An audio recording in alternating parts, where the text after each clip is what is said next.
හරි. පුතේ අයිබෝන් හැවටම අපි කතා කරා ජිත් සෙමිනාර් එකේ පේපර් එකේ ආකෘතිය සම්බන්ධව. එතකොට අපි සම්මන්ත්‍රණයේ කතා කරපු කොටස් වල ඉතුරු ටික ඔයාලට වීඩියෝ කීපයක් විදිහට අපි ඉස්සරහදී අරන් යනවා කියලා කිව්වා. ඉතින් එතකොට ඔයාට ජිත් පේපර් එකට අදාළ පේපර් ආකෘතිය තියෙන එකේ පළවෙනි පත්‍රය තමයි අපි මේ MCQ ටික කතා කරගෙන යන්නේ. ඔයාට මේ ටිකත් ලොකු උදව්වක් වෙයි ජිත් විභාගයේ ලියන්න මේ ගමන.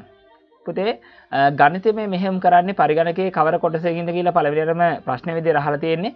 එතකොට මෙතන දීලා තියෙන උත්තර වලින් මධ්‍ය සැකසුම් ඒකකය, ප්‍රධාන මතකය, ආදාන ඒකකය, ද්විතීක ආචයන ඒකකය. පුතේ මෙතනින් මධ්‍ය සැකසුම් ඒකකයේ තමයි කම්පියුටර් එකක තියෙන ගණිතමය කාර්යයන් සිද්ධ කරන්නේ. ඒතර ඔයා මතක තියාගන්න ප්‍රධාන මතකය කියලා කියන්නේ අපි දන්නවා RAM එක. ඉතින් RAM එකෙන් ගණිතමය කාර්යයන් සිද්ධ කරනවා කියන එක වෙන්නේ නැහැ. ඒතර ආදාන ඒකකයෙන් අපි දන්නවා ආදානය කරන්න පාවිච්චි කරන කොටස් මොනවද කියන එක. ඊගාට ද්විතීක ආචයන වෙනම අපි සම්මන්ත්‍රණයේදී කතා කරා.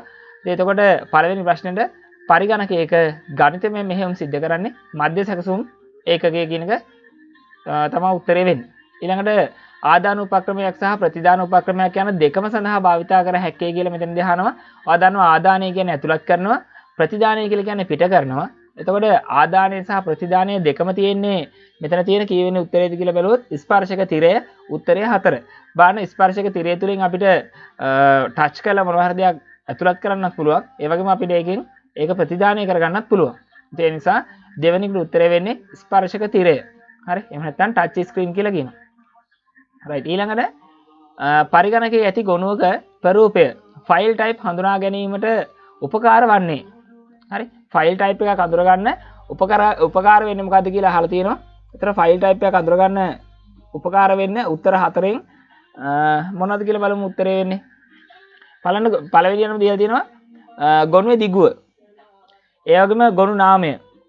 ගොනුව අඩංගු වන ෆෝල්ඩරය, ගොනුව අඩංගු වන උප ෆෝල්ඩරය. පරිගණකයක ගොනු ප්‍රරූපය හඳුනගන්න උපකාර වෙන්නේ ගොනුවේ දිගුව. උත්තරය 1. ඊළඟට පරිගණක පද්ධතියක සිස්ටම් software එකක් පමණක් ඇතුළත් වර්ණය තෝරන්න කියලා කියනවා. සිස්ටම් softwares පමණයි මේකේ තියෙන්න ඕනේ. එතකොට ඔයා දන්නවා දත්ත සමුදාය කළමනාකරන පද්ධති කියනකොට මේක යෙදු මුදුකාංග වලට අයිති වෙනවා. ඒ නිසා පළවෙනි උත්තරේ වැරදි. සමර්පණ මුදුකාංග කියනකොටම තුන්වෙනි උත්තරෙත් වැරදි. වදන් සැකසුම් මුදුකාංග කියනකොටම ඒ ඔක්කොම යෙදු මුදුකාංග ඒ නිසා ඒවා වැරදි. එහෙනම් උත්තරේ වෙන්නේ 4ට 2. මෙහෙයුම් පද්ධතිය, උපයෝගිතා මුදුකාංග, උපක්‍රම දාවක. මේ සියල්ලම පද්ධති මුදුකාංග ගණයට ගැනෙනවා. ඒ නිසා උත්තරය 4. මධ්‍ය සැකසුම් ඒකකෙහි අන්තර්ගත ඒකක වන්නේ මධ්‍ය සැකසුම් ඒකකය කියන්නේ මොකක්ද කියලා අපි ජිට් එකේ සෙමිනාර් එකේදී කතා කරා. මධ්‍ය සැකසුම් ඒකකය සමන්විත කොටස් මොනවද කියලා කතා කරා. එතන මධ්‍ය සැකසුම් ඒකකයේ සමන්විත වෙන්නේ ගණිතමය හා තාර්කික ඒකකය, පාලන ඒකකය සහ මතක රෙජිස්ටර් කියන කොටස් වලින්. ඉතින් එහෙමනම් උත්තරය වෙන්නේ 5ට 1 පාලන ඒකකය, අංක ගණිතමය හා තර්කන ඒකක. හරි. ඊළඟට උත්තර අපි පළවෙනි ප්‍රශ්න 5 මේ වීඩියෝ එකෙන් කතා කරා. ඊළඟ වීඩියෝ එකෙන් අපි ඊළඟ ප්‍රශ්න ටික කතා කරනවා.